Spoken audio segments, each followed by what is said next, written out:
ആകാശവും ഭൂമിയും കടന്നു പോകും, എന്നാൽ എൻ്റെ വചനങ്ങൾ കടന്നു പോവുകയില്ല. ലോകത്തിലുള്ള എല്ലാറ്റിനും മാറ്റമുണ്ടാകും. മനുഷ്യരുടെ വാക്കുകൾ മറന്നുപോകും, ശാസ്ത്രത്തിൻ്റെ കണ്ടെത്തലുകൾ പഴകിപ്പോകും. പക്ഷെ കർത്താവിൻ്റെ വചനത്തിന് ഒരിക്കലും മാറ്റമില്ല.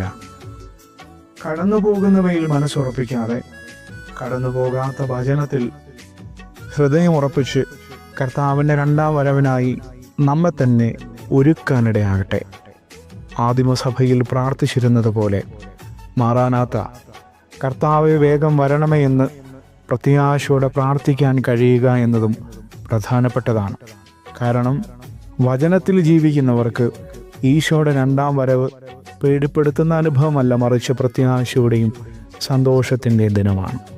ആ ദിനത്തിനായി നമുക്ക് പ്രാർത്ഥനയോടെ കാത്തിരിക്കാം. ആമേൻ.